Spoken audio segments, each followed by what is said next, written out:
Everyone,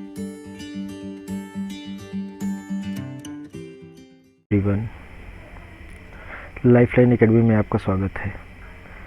आज दिनांक 26 मई 2020 के करंट अफेयर्स की बात करें तो इसमें फर्स्ट पॉइंट हमने लिया है विश्व थायराइड दिवस, जो कब मनाया जाता है? 25 मई को।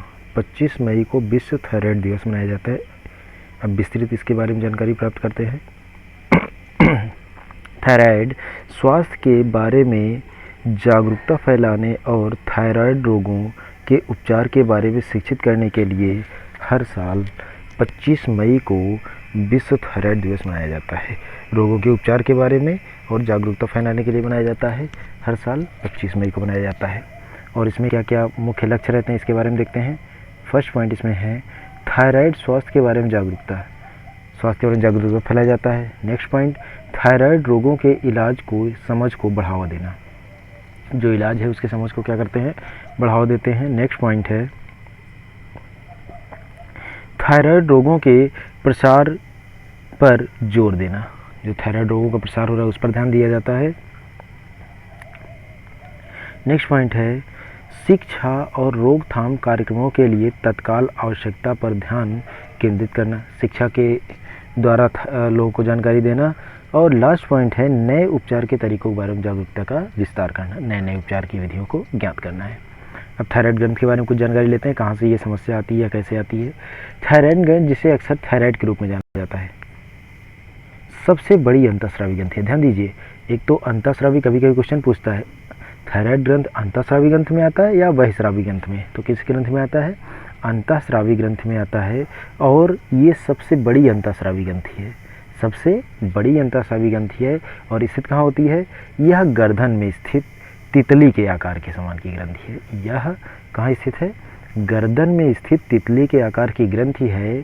थायराइड स्वास्थ्य बेहद महत्वपूर्ण है, क्योंकि इसके द्वारा उत्पादित होने वाले हार्मोन शरीर में विशेष प्रकार के या प्रमुख कार्यों को प्रभावित करते हैं। तो ये बहुत ही महत्वपूर्ण हार्मोन है, क्योंकि ये शरीर में विभिन्न प्रकार के हार्मोनों को उत्पन्न करता है। तो ये जो ग्रंथि है बहुत ही काम की है, बहुत ही महत्वपूर्ण है। फिर नेक्स्ट पॉइंट है आईसीसी ने क्रिकेट फिर से शुरू करने के लिए व्यापक दिशा निर्देश जारी किए।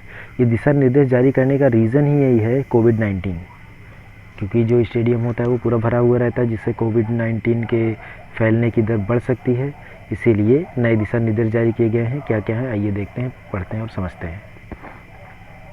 इसमें है मेजबान देश द्वारा उपलब्ध करवाए जाने वाले नेट बॉलर्स की अनुपस्थिति की भरपाई के लिए आईसीसी ने टीमों के बड़े खिलाड़ियों के समूह के साथ रियायत करने की सलाह दी है, कि जो टीम है, टीम में काफ़ी बड़े बड़े खिलाड़ी रहें, काफ़ी ज़्यादा खिलाड़ी रहें, जिसकी वजह से नेट प्रैक्टिस में उन्हें समस्या ना हो।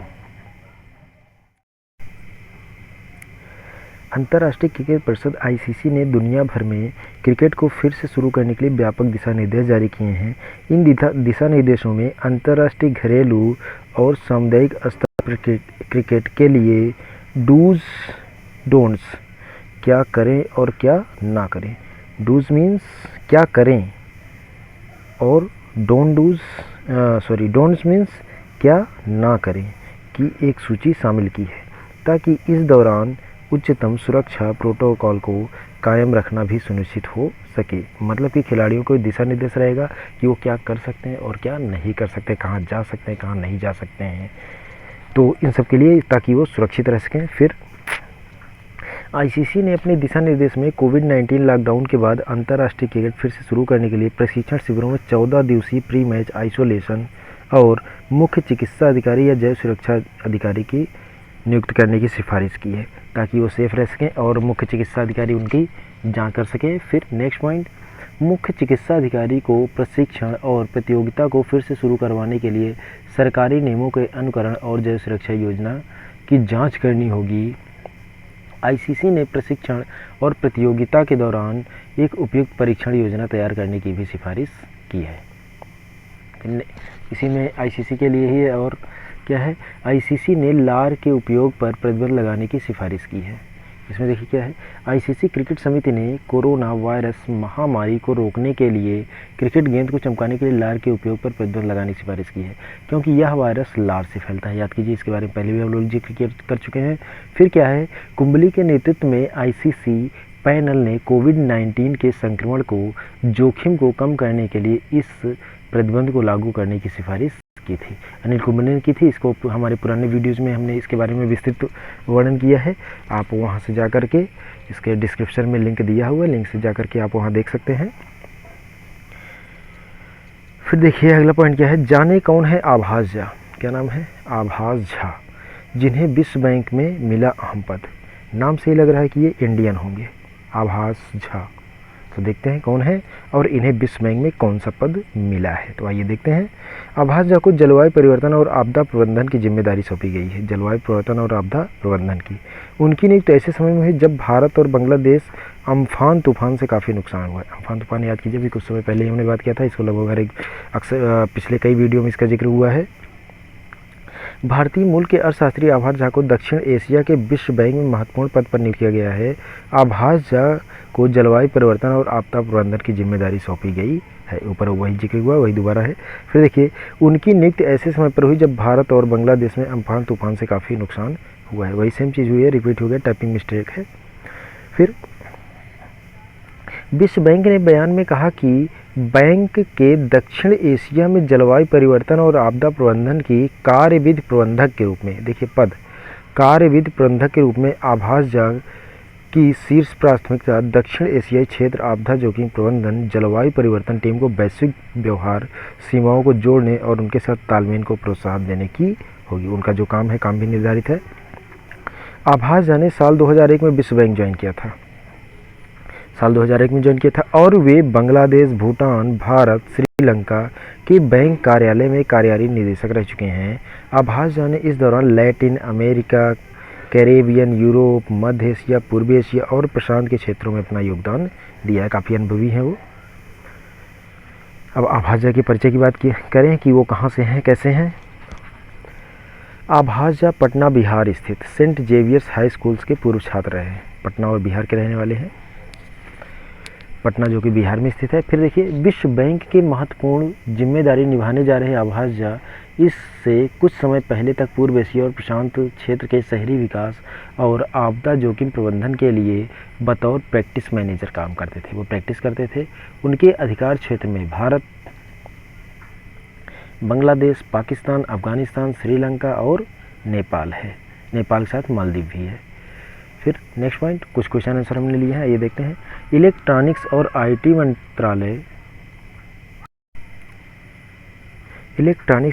मंत्रालय ने भारत के किस एप्लीकेशन पर भारत के मौसम विज्ञान IMD सेवाओं को एकीकृत किया है? तो याद कीजिए, नाम था उमंग। उमंग में क्या है? इलेक्ट्रॉनिक्स और आईटी मंत्रालय ने हाल ही में उमंग ऐप पर, इसके बारे में डिटेल में भी दिया हुआ है हमने, मौसम विभाग IMD की 7 सेवाओं को एकीकृत किया। इसमें 7 सेवाएं शामिल हैं। इनमें शामिल सेवाएं current, weather, nowcast, city forecast, rainfall information, tourism, forecast, warning and cyclone है। और उमंग का फुल फॉर्म भी दे रखा है। उमंग का फुल फॉर्म है unified mobile application for new age governance. एक एकीकृत प्लेटफॉर्म पर ऑनलाइन सेवाएं देने के लिए भारत सरकार द्वारा 2017 में लॉन्च किया गया एक मोबाइल एप्लीकेशन है।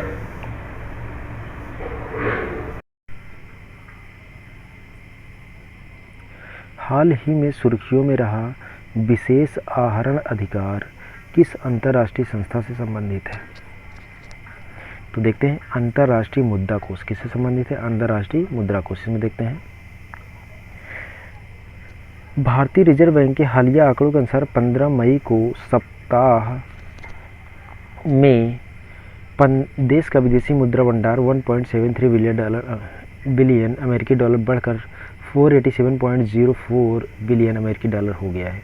इस भंडार में वृद्धि विदेशी मुद्रा अस्थियों FCA में वृद्धि के कारण हुई है। इसके अलावा अंतर्राष्ट्रीय मुद्रा कोष के साथ विशेष आहरण अधिकार 2 मिलियन अमेरिकी डॉलर बढ़कर 1.42 बिलियन अमेरिकी डॉलर हो गया है। अगला क्वेश्चन देखें तो, भारतीय रिजर्व बैंक ने 15,000 करोड़ रुपए के पुनर्वित्त सुविधा किस अखिल भारतीय वित्तीय संस्थान को प्रदान की है? SIDBI को प्रदान की है। इसके बारे में भी पुराना जिक्र हो चुका है, तो इसमें डिटेल में भी फिर भी थोड़ा सा देख लेते हैं। भारतीय रिजर्व बैंक के गवर्नर शक्तिकांत दास ने हाल ही में घोषणा की कि केंद्रीय बैंक ने सिडबी लघु उद्योग विकास बैंक को प्रदान की जाने वाली 15,000 करोड़ रुपए की पुनर्वित्त सुविधा विस्तार करने का फैसला किया है। यह विस्तार 90 अतिरिक्त दिनों के लिए प्रदान किया जाएगा। आरबीआई ने एग्जिम बैंक के लिए 15,000 करोड़ रुपए क्रेडिट लाइन के विस्तार की भी घोषणा की है। एग्जिम बैंक अपनी फॉरेक्स आवश्यकता के अनुसार अमेरिकी डॉलर स्वैप सुविधा का लाभ उठाने के लिए इसका उपयोग करेगा। Next point, private equity major KKR and company ने जियो फर्म्स में 2.32 की हिस्सेदारी खरीदी। यह कंपनी किस देश की बेस्ड है? अमेरिका की है। अमेरिका की कंपनी ने, और भी कुछ दिन पहले फेसबुक ने भी लिया था। अमेरिका की प्रमुख निजी इक्विटी केकेआर एंड कंपनी ने हाल ही में रिलायंस इंडस्ट्रीज़ की डिजिटल इकाई जियो प्लेटफॉर्म में 11,367 करोड़ रुपए में 2.32% हिस्सेदारी का अधिग्रहण किया है। रिलायंस इंडस्ट्रीज़ की घोषणा के अनुसार पिछले 4 हफ्तों में जियो प्लेटफॉर्म में अल्पसंख्यक हिस्सेदारी बेचने के लिए यह 5वां सौदा है। इससे पहले रिलायंस ने फेसबुक, सिल्वर लेक पार्टनर्स, याद कीजिए बात हुई है, Vista equity partners, general Atlantic सहित वैश्विक प्रौद्योगिकी के निवेश के लिए 67,195.75 करोड़ रुपए जुटाए थे। नेक्स्ट पॉइंट, किस भारतीय राज्य या केंद्र शासित प्रदेश ने एमएसएमईएस के लिए एक पुनरुद्धार पैकेज लॉन्च किया जिसे रीस्टार्ट नाम दिया गया है? तो उत्तर क्या है हमारा? आंध्र प्रदेश है। आंध्र प्रदेश सरकार ने राज्य में एमएसएमईएस के लिए रीस्टार्ट नामक एक पुनरुद्धार पैकेज तैयार किया है। इस योजना का परिव्यय 1,110 करोड़ है। इस पैकेज की मुख्य विशेषताएं एमएसएमई इकाइयों को सभी बकाया प्रोत्साहनों का भुगतान, 3 महीने के निर्धारित मांग शुल्क में छूट और एमएसएमई के कार्यशील पूंजी ऋण और बेहतर बाजार पहुंच है। एमएसएमई अधिमान्य बाजार पहुंच नीति यह सुनिश्चित करेगी कि 25% सरकारी खरीद सूक्ष्म और मध्यम इकाइयों से होगी। उद्योग मंत्री के अधीन निवेश आकर्षित करने के लिए एक टास्क फोर्स का गठन किया गया है। कुछ छोटे छोटे पॉइंट्स हैं, क्वेश्चन है। प्रधानमंत्री मोदी ने चक्रवात प्रभावित बंगाल के लिए कितने करोड़ के पैकेज की घोषणा की है? 1,000 करोड़ रुपए। फिर क्या है? वह राज्य जिसके पूर्व स्वास्थ्य मंत्री, वित्त मंत्री राजेंद्र प्रसाद का गुरुग्राम के एक अस्पताल निधन हुआ है, वो झारखंड के हैं। विश्व कछुआ दिवस, वर्ल्ड टर्टल डे, कब मनाया जाता है? 23 मई को मनाया जाता है। छोटे छोटे पॉइंट्स हैं बट इम्पॉर्टेंट है। जिस देश की निजी इक्विटी कंपनी केकेआर ने रिलायंस में 2.73% का हिस्सेदारी खरीदी है 11,367 करोड़ में, वो है अमेरिका। वह राज्य सरकार जिसने राष्ट्रव्यापी लॉकडाउन के कारण प्रभावित राज्य के एमएसएमईएस को सहारा देने के लिए रीस्टार्ट नाम का कार्यक्रम, आंध्र प्रदेश, ऊपर इसके बारे में जिक्र हुआ है। प्रधानमंत्री नरेंद्र मोदी ने हाल ही में चक्रवात प्रभावित उड़ीसा के लिए जितने करोड़ की राहत पैकेज, 500 करोड़ इन्होंने दिया था उड़ीसा को और 1,000 करोड़ दिया था पश्चिम बंगाल को। विश्व बैंक ने जिस भारतीय अर्थशास्त्री को दक्षिण एशिया में जलवायु परिवर्तन और आपदा प्रबंधन के पद पर नियुक्त किया है, आभास झा, ऊपर इसके बारे में जिक्र हुआ है। भारत के लीजेंड हॉकी खिलाड़ी और जितने बार के ओलंपिक स्वर्ण पदक विजेता बलबीर सिंह का सीनियर बीमारी के बाद निधन हुआ है, तो वो तीन बार स्वर्ण पदक जीते थे। सार्वजनिक क्षेत्र के किस बैंक ने कोरोना वायरस लड़ने के लिए लेन देनों को ऋण सहायता उपलब्ध कराने की घोषणा की है? केनरा बैंक ने। हाल ही में वह देश जो 2 महीने से कम समय के अंदर पर्सनल प्रोटेक्टिव इक्विपमेंट पीपीई दुनिया का दूसरा सबसे बड़ा, भारत, ये बहुत ही बड़ी बात है। भारत दुनिया का दूसरा देश बन गया। चीन अभी भी पहला देश बना हुआ है पीपीई निर्माता में। पीपीई किट जो होती है उसको डॉक्टर्स यूज़ करते हैं कोरोना के मरीजों के इलाज के लिए। लगातार अपडेट से जुड़े रहने के लिए चैनल को सब्सक्राइब कर बेल आइकन की बटन दबाएं। धन्यवाद।